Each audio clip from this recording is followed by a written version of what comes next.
I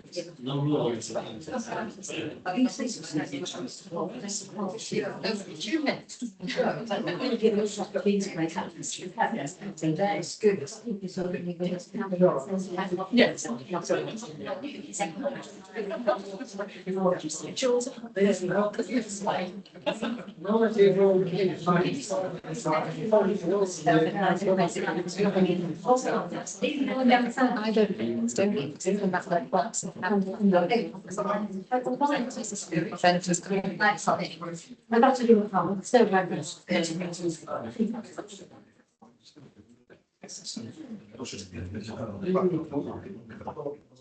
Jason, do you think it is functional? Yeah, it's by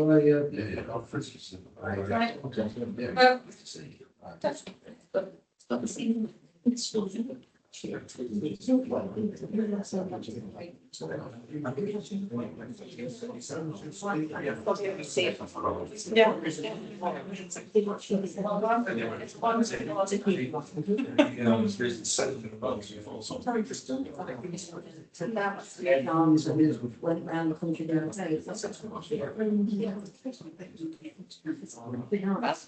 We're going to call it a time. It's a time to start.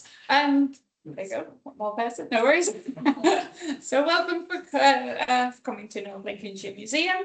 I'm Evelina, I'm one of the curators here, but I didn't curate this exhibition, which is very handy for me. We don't work together, but we got Hayley Robinson in to be our guest curator, as she's done so much research before on this topic. So we also asked her if she wanted to do a lunchtime lecture, and luckily she said yes.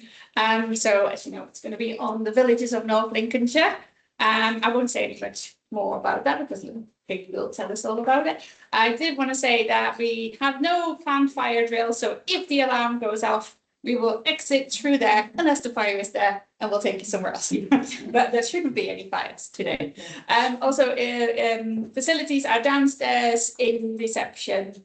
And I think that's all the notices that I need to give. So I'll hand over to Hayley and enjoy the talk. Hello. Yeah, so as I've said, I helped co-curate the exhibition on the cinemas that's here at the moment. The way my research started was in 2018. I actually wrote my dissertation on the cinemas in North Lincolnshire, but I focused more on the town centre. So I focused on them over a 10-year period between 1958 and 1968, because I noticed there was quite a rapid decline in the amount of cinemas there was in the town at this time.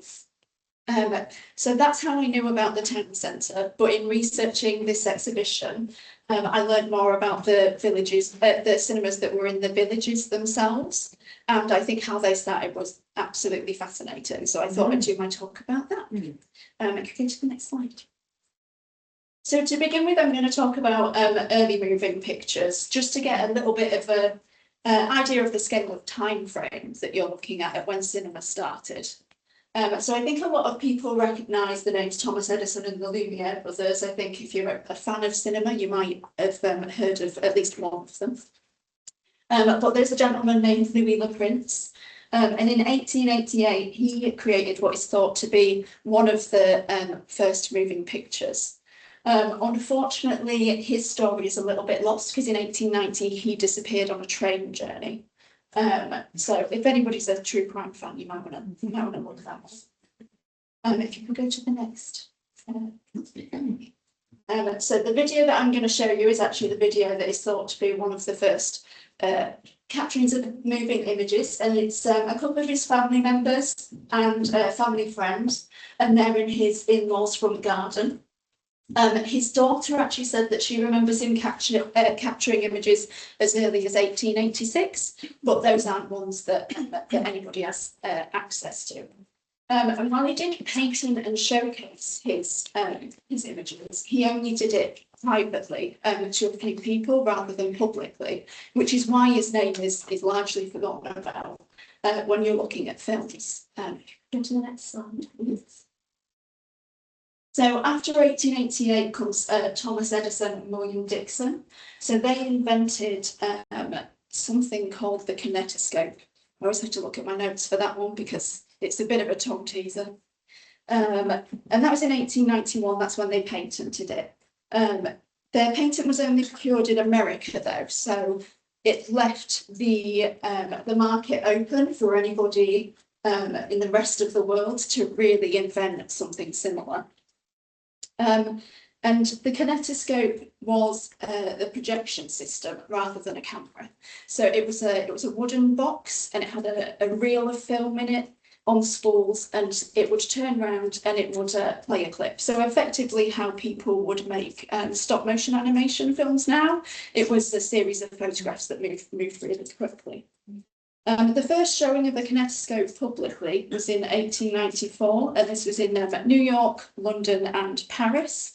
And because it was the first thing that people had seen like that really publicly, it was quite exciting for people. It did end up becoming more of, I would say, almost like a fairground attraction. You'd find them at fairgrounds and public fairs and things like that, with different clips for people to look at. One of the first ones he made was just of a gentleman sneezing. He also invented what is thought to be the first production studio. It was essentially a shed that was blacked out that he could shoot these films in, and he did that there. And then we get to the Lumiere brothers. So in 1895, the Lumiere brothers invented the cinematograph, and that's where the word cinema had come from eventually. And this was showcased and thought to be the first public motion picture. It's named Work Leaving the Lumiere Factory. And if we go to the next slide, we can play that one.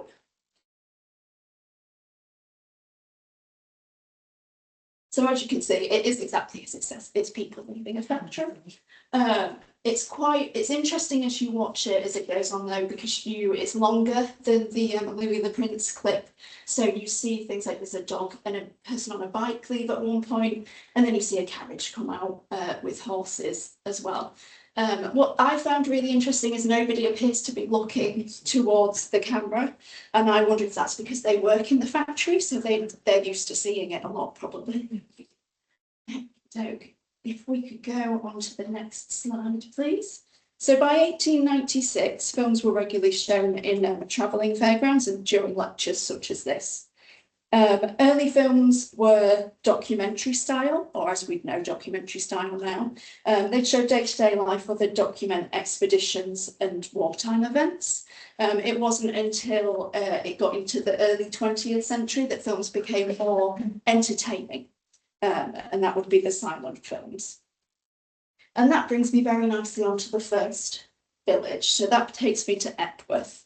So the earliest mentioned films being shown overall, including in the rest of North Lincolnshire that I could find during my research, was in 1900, and this was at Temperance Hall in Epworth. And these were moving pictures from various wars. So the Temperance Hall was built for the temperance movement in 1868.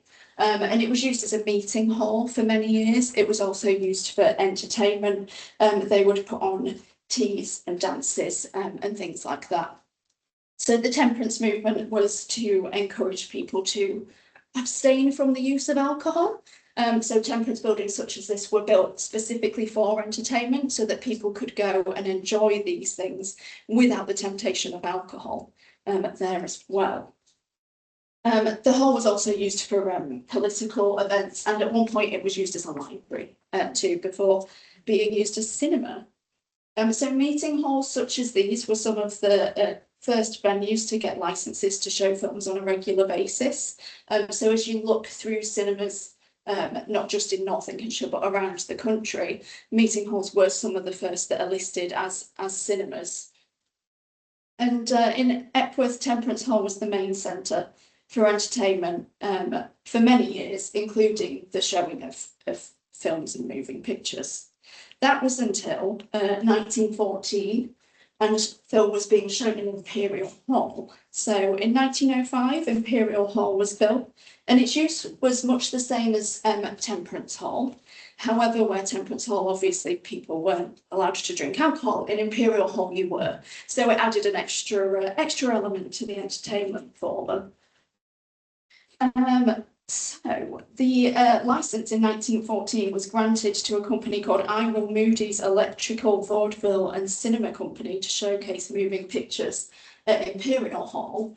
And in the same year, in 1914, Mr. John Lovelace, who I'm going to talk about quite a bit later, of Kroll acquired a licence to show films twice weekly at Temperance Hall. And at Temperance Hall, the proceeds were going completely towards the National Relief Fund for the war effort. Both Imperial Hall and Temperance Hall were very charitable when it came to war efforts. I found notices for tea dances, for cinema showings, and for other sort of charitable events, so that they could give money towards different charities during the war for the war effort. And so during this time, while cinema was becoming increasingly popular, there was some pushback, as you'd expect from any new entertainment system that comes out. And this can be seen locally. So the notion of entertainment versus education, I actually found an article in the Epworth Bells and Isle of Axholme Chronicle. So this was started by the editor. He wrote a letter in the newspaper that was effectively wanting people to debate the merit of film, whether they thought it was stopping people from using their imagination as much, and whether they thought it was going to be educational. So one such reader who put forward the argument in favour of films was the previously mentioned John Lovelace. And the debate seems to have ended, if we could go to the next slide, with this advertisement in the Epworth Bells. It was by a company called Ideal Pictures. And Ideal Pictures were film distributors, so they obviously had a vested interest in proving that film wasn't going to damage people's imaginations at all. So in this advert, they've laid out quotes from the article, and then they've written a quite lengthy argument as to why the quote from the initial article was wrong. So they really wanted to encourage people to carry on coming to the cinemas. We could go to the next slide. So the arguments against film didn't really seem to discourage cinema goers. So both Temperance Hall and Imperial Hall continued to showcase films alongside other forms of entertainment for the next few years. It wasn't until the 1920s that Temperance Hall seemingly withdrew from showing films and reverted to its original use. So it went back to just being a meeting hall, essentially. Imperial Hall continued to show films with little to no competition in Epworth until 1938. At this point, the village's first purpose-built cinema, the Rio, was built. So this was co-built by local residents, Sidney York and Barnett Dawson, and they wanted it to be as good as cinemas that you would find in town centres or cities. It also proved to be a little bit too much competition for Imperial Hall, and it closed the same year that the cinema opened. This was probably down to the fact that the Rio was designed as a cinema.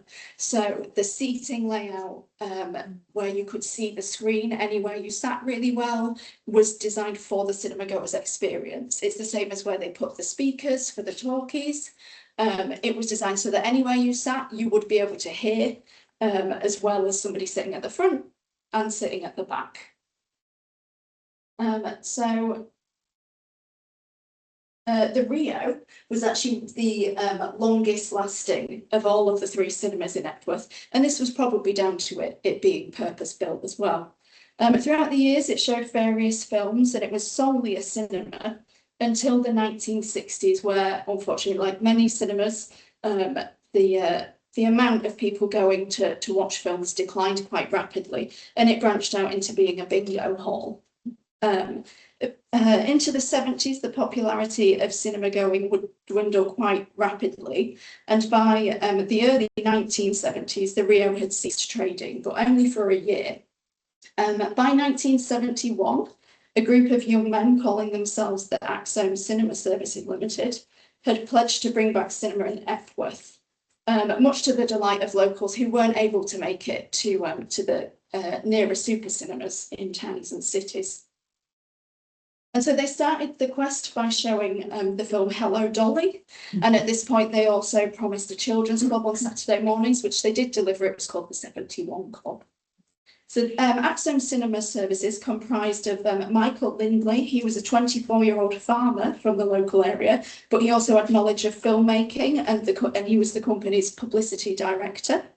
There was George Dainty. He was skilled in the art of presenting films, and he was also the company's secretary. And then there was George Auckland as well, who was a local who had moved to London, and he was a film editor, and he helped provide guidance to the cinemas and assist them in what films were going to be the most popular and how to get the crowds in. So the Rio operated in this way successfully over the next few years. Eventually it did branch out into other forms of entertainment, such as comedy. But by 1977, the cinema side of the business was no longer profitable, and the building became a full-time bingo hall. After they gave it up, it was taken over by the Rook family, and the building remained in use from them. They turned it into a social club, so they had a lot of travelling comedians, parties and social events. But unfortunately, in 1979, the building was destroyed in a fire, and that led to the eventual demolition. So out of all three of the cinemas, the one that was only built to be a cinema is the only one that isn't there anymore and isn't in use. So Temperance Hall is in use as, I think it's an insurance brokers now, and Imperial Hall is still used for why it was built. And I actually found out today that it's being revamped a little bit. They've got some funding for that. So that's very nice. And then if we can go to the next slide, please. So now we're going to talk about Kroll. So the first cinema I'm going to talk about is the one that was in Market Hall. So this is Market Hall in Kroll. And if anyone's familiar with Kroll, you might know this building now as the Kroll Community Hub. So this building opened in 1870, and it was really used as a central meeting point in the village. So I found a list of ways it was used from it opening, and there were so many different things that were done there. So we've got public teas, lectures, religious meetings, temperance meetings, political speeches, fairground attractions, variety and theatre acts, and petty sessions. And that's not everything that they did there either. So it was quite a busy place, I think. In a similar manner to other town halls, the space was used by various people over the years to showcase films, but by nobody on a permanent basis until 1914. And that's when Mr. John Lovelace, who I talked about earlier, acquired a licence so that the space could be used as a cinema on a regular basis. So John Lovelace was an electrical engineer, and with his wife, he was also part of a variety act as well called The Lovelaces, an Illustrated Song. During his time in variety performances, he's thought to have visited America in the very early 1900s, and this is where he saw some of the first moving pictures. And being an electrical engineer, he managed to incorporate the use of moving images into his variety act with his wife fairly early on. Just prior to World War I, John became the proprietor of the Palace Deluxe at Market Hall, which would eventually be called the Picture House. And not long after was when he also acquired a licence to showcase films in Epworth as well. So due to his work with cinema in various articles at the time, he's mentioned to be the pioneer of the picture movement as far as the Isle of Axome is concerned. So he really was instrumental in bringing films of the time into a bigger audience in the Isle of Axome area. So during the First World War, as well as providing a well-needed distraction for the general public, John Lovelace used the cinemas as an unofficial recruitment base. So he would regularly show recruitment films, prime minister's addresses, and general films from the war, and patriotic films to encourage young men to sign up for the war effort. His efforts were actually later to be recognised in the form of a letter of thanks and further encouragement to engage men to enlist from Lord Kitchener. John Lovelace continued to run the cinema throughout the the war and for a few years afterwards until giving up the lease in 1921. I did find some evidence of him possibly getting into some form of debt. And that could be why he ended up giving up the cinemas in the end. And unfortunately, he died a couple of years later in 1925. And the cinema at Market Hall would then be taken over by Joseph Spivey. And at this point onwards, the cinemas in Crowell would be run solely by the Spivey family. So Joseph Spivey was instrumental in further growth to the cinema in the Axholme area. By 1927, he had installed sound to Market Hall, and that was making it one of the first in North Lincolnshire to be able to showcase talkies. Mr. Spivey's links to the film distribution industry also proved instrumental in the success of cinemas in Crowell. So similarly to John Lovelace, Joseph Spivey had links to the variety performance world. He travelled around the country and performed on the same bill, such as people like George Formby. It was through his work in variety acts that he became familiar with moving pictures, and his love of cinema started. And this is how he also came to know film distributors in Leeds. Not content with just the one cinema in Crowell, Joseph Spivey built the Regal, which is this building here, in 1937. And if you know Crowell, you might know that as Tesco now.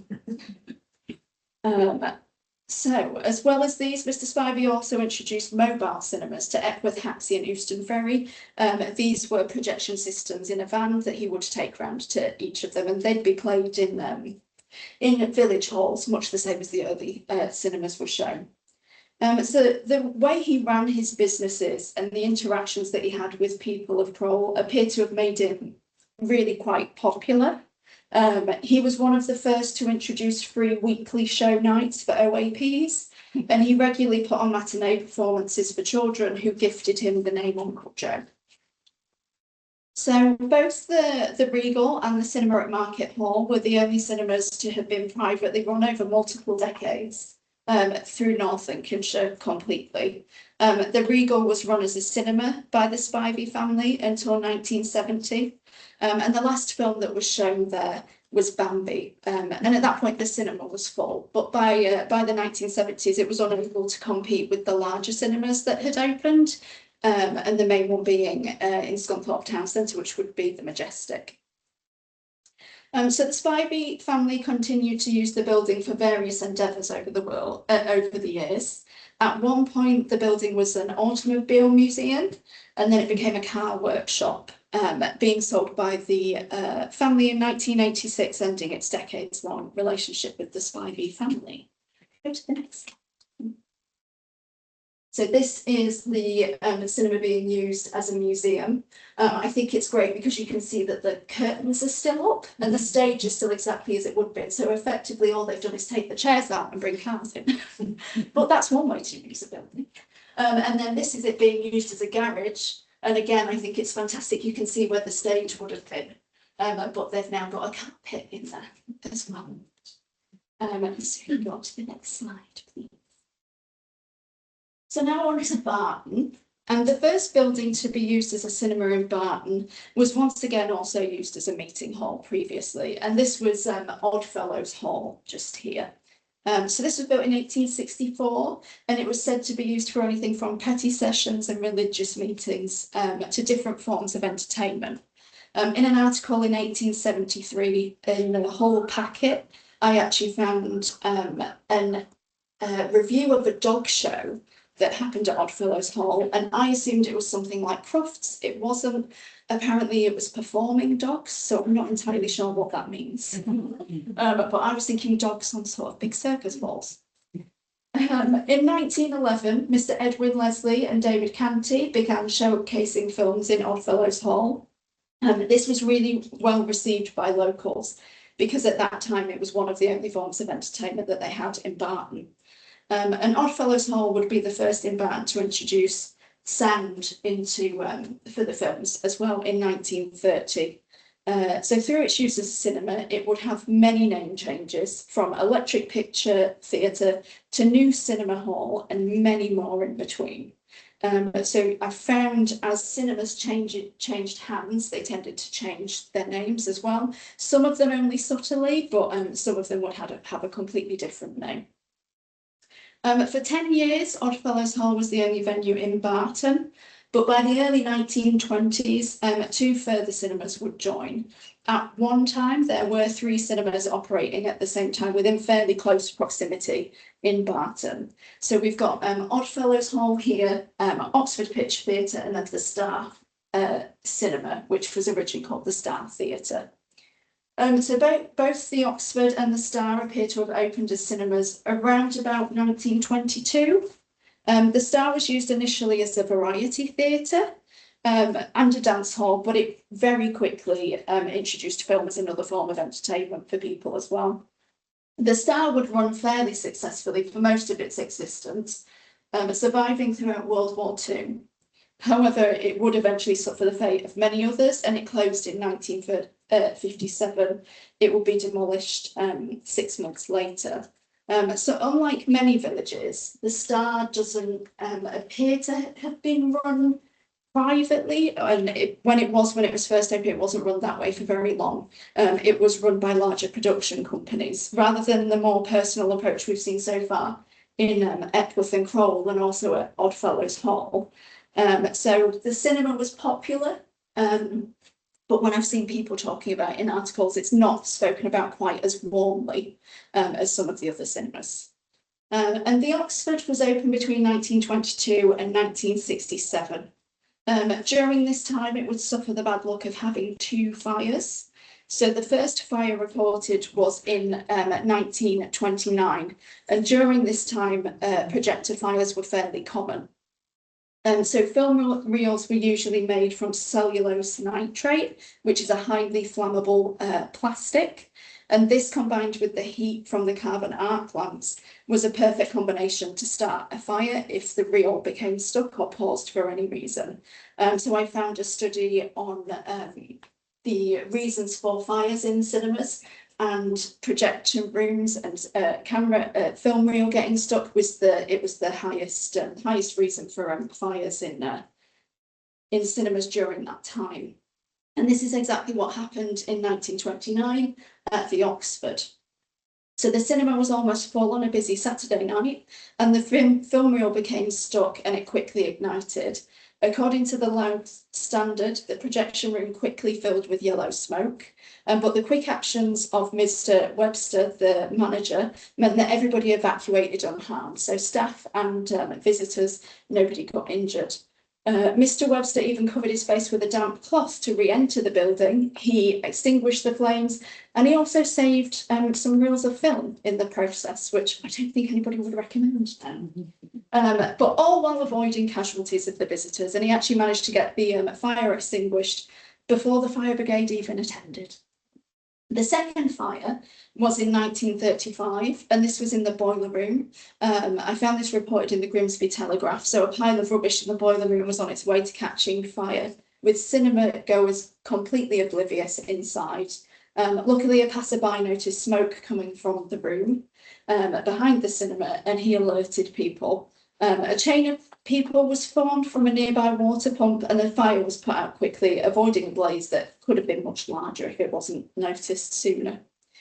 So fires aside, the Oxford continued as a successful cinema for many years. Eventually, it branched out into other forms of entertainment, and in 1966, a musician named Crispian St. Peters visited the Oxford.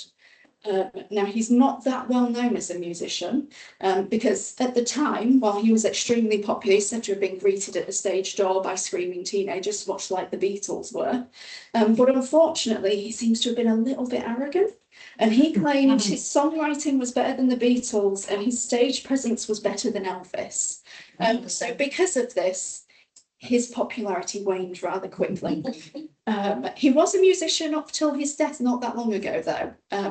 But his name just isn't as well known. So just a couple of years after this, the popularity of cinema had decreased, and by the late 1960s, the Oxford suffered the fate of many and it became a bingo hall. Fortunately, the building was still used. It was a sports hall for many years, and recently it was converted into flats. So these two buildings still exist. Oddfellows Hall is still there, but as far as I can tell, it isn't being used for anything. It's very close to the Wilderspin Museum, if you've ever been there. And it's just on the corner, but all of the windows are boarded up, and it's been like that for a really long time now. It is a listed building, but as far as I can tell, recently it's not being used for anything. It's a shame it's a lovely building. It's lovely, isn't it? It's really nice. And this one's still open, so it looks better than that now. But I kept that picture in because this walkway section at the top is where it said the Oxford Theatre on that. And I thought that was quite nice. So that's the one that's flats. This one was completely demolished, and in its place on the corner now is a hardware store. So if we could go to the next slide, please. So now I'm going to talk about Brig. So I love Brig, but I found it incredibly frustrating to research because I couldn't find much information about it.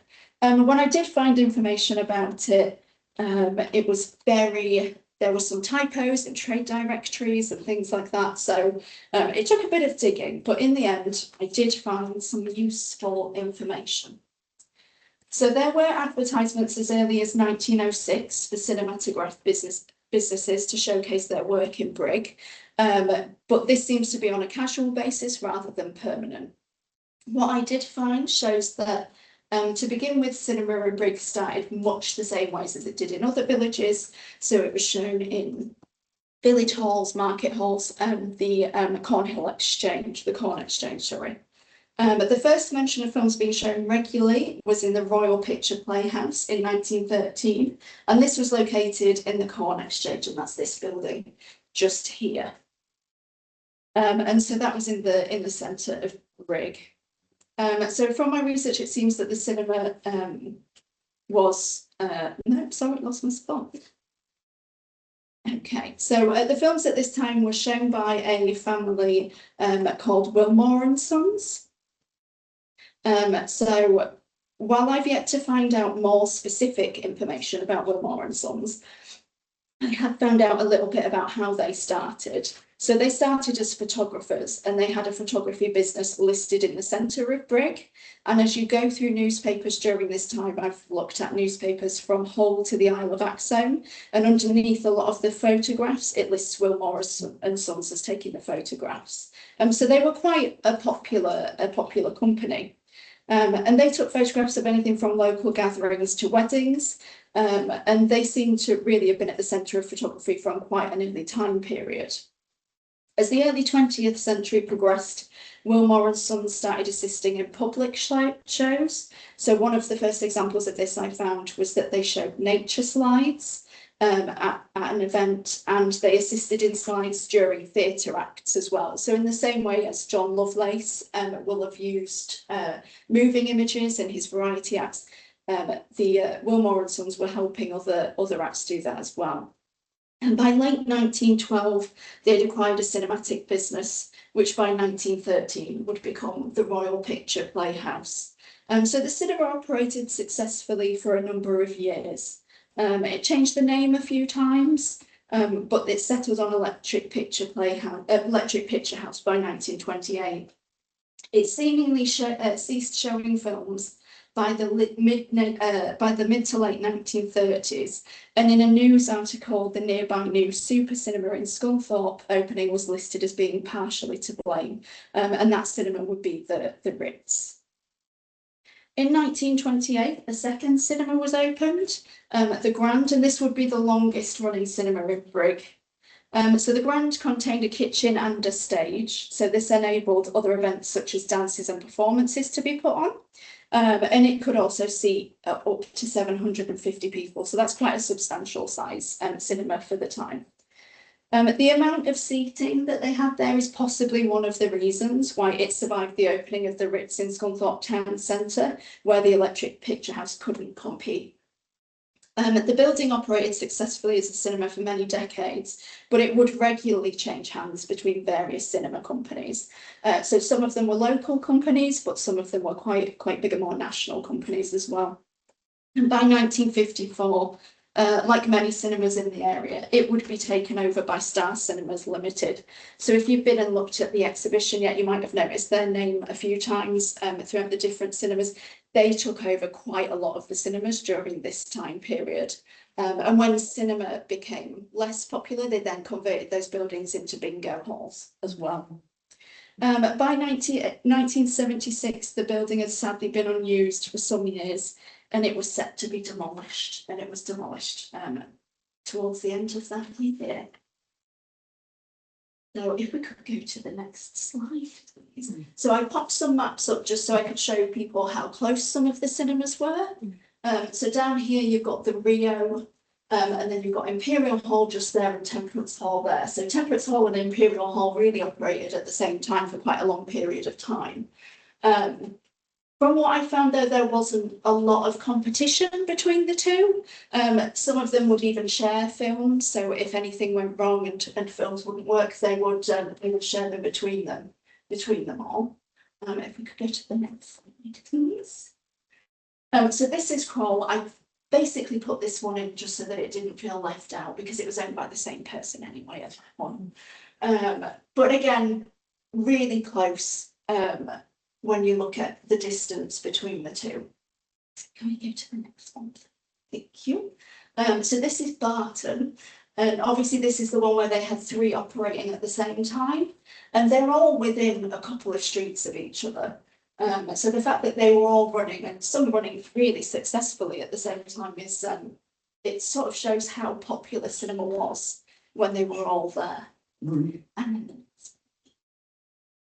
And this is Brigg, so you've got the Grants right up here, over there, and the Royal Picture Playhouse. So the Royal Picture Playhouse would have been just behind the Brigg Heritage Centre, where that is now.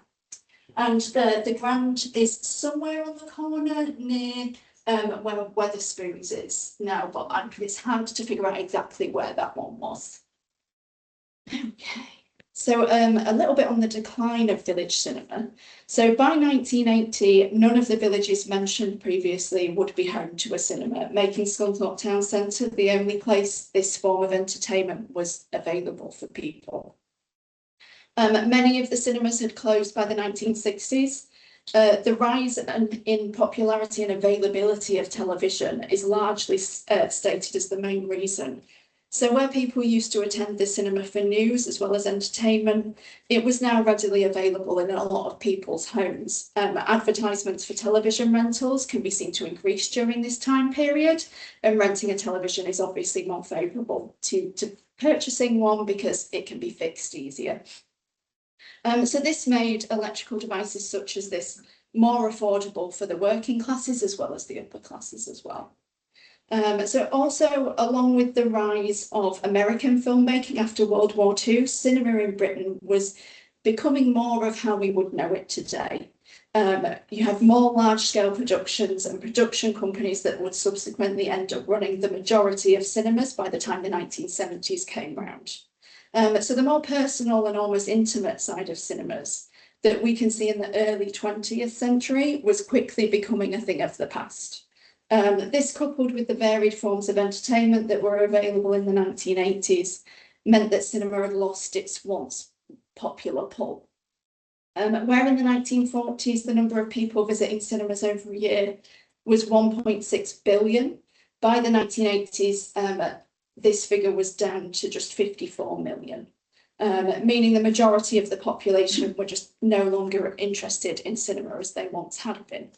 But there was a little bit of a rise of cinema towards the late 1980s, and that was mainly filmmakers creating almost political films against Margaret Thatcher, and that was just in Britain, but that became slightly more popular. But that is the end of my talk.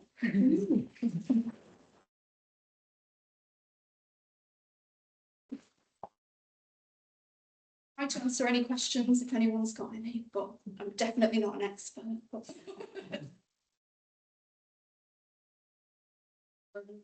All the villages less with cinemas at all, like take me to turn.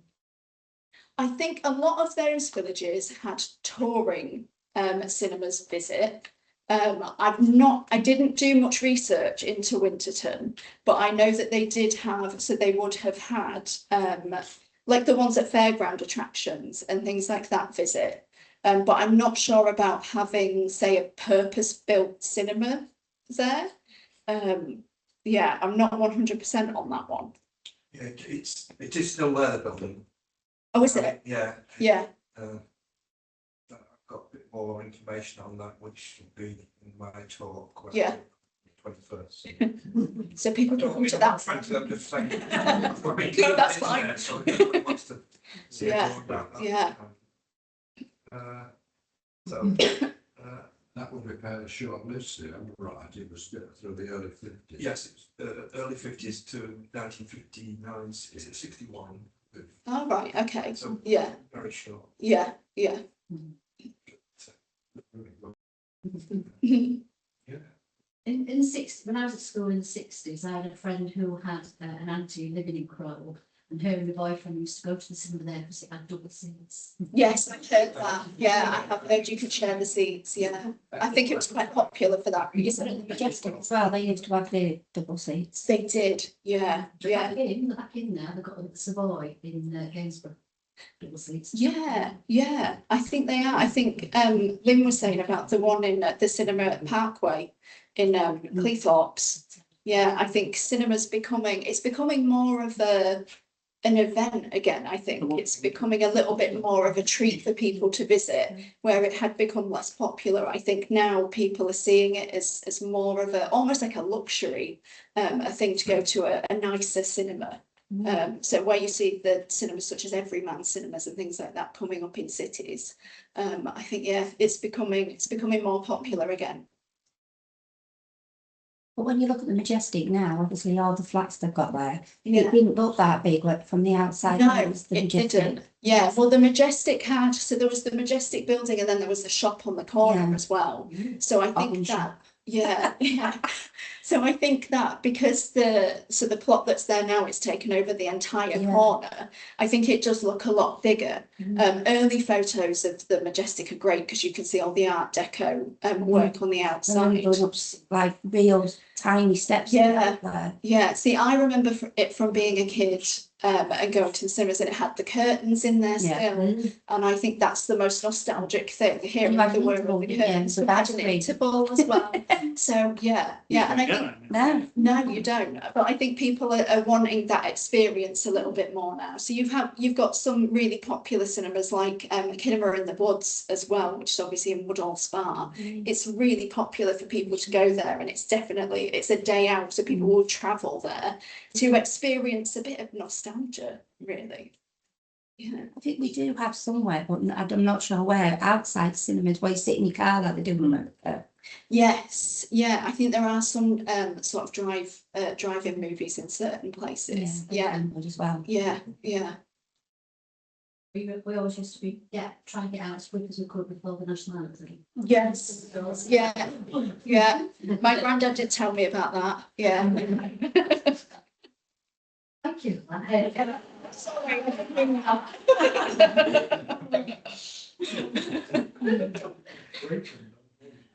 Any other questions for Hayley?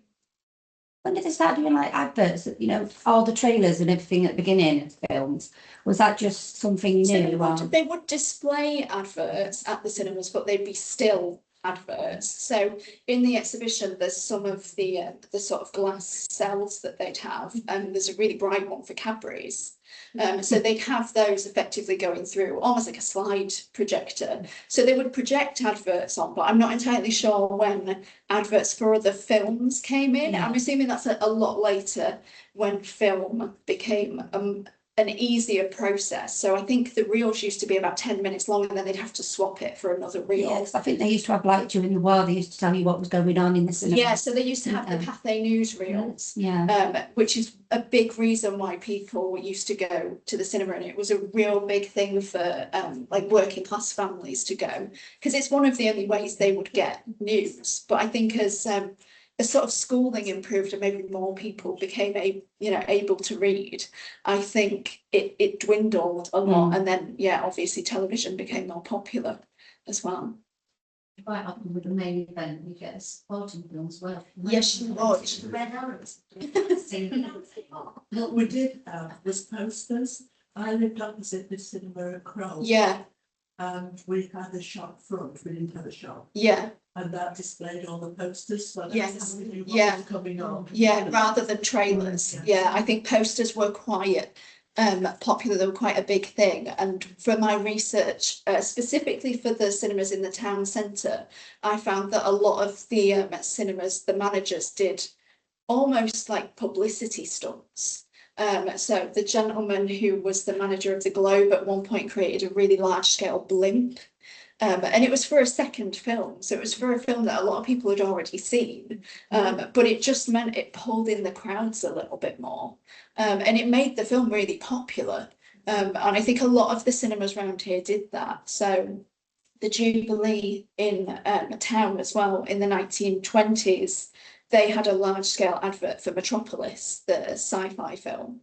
And so I think that's how they used to advertise things. It was large scale posters and things like that, rather than how we learn about things now, which is adverts on film, on television, sorry. But it's obviously my partner's from Winterton and the circus is there at the minute Yeah, and they've got them all on the signs on all the lampposts going around, but you're yeah, not in Scunthorpe, so people in Scunthorpe find out by Facebook. yes, But obviously it's nice to see that they're advertising, yeah, yeah. you know, for people to. So during that time, obviously things would be really localised. So, you know, you'd know about it if you lived in, say, Crowell, Yeah, and what films were being shown. But if you lived in Winterton, you're not going to know about it No. unless you visit. It's yeah.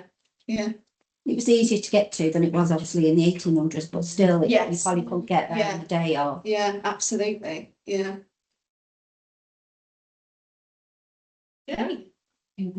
Well, thank you all for coming, and then of course Steve will do the second the second call in April, and I haven't got the date in my head, 24. 21st. I was close. I was sorry. So yes, so Steve will be here and he will be talking more about other cinemas as well, and maybe a bit about. Yeah, I will include these, but not to the same extent that. Yeah. these come, so, Yeah, it's going to drop an area. It's including Winterton and other little bits and bobs. So. If you've enjoyed this, hopefully we'll see you again in about a month's time. And yes, thank you so much for coming.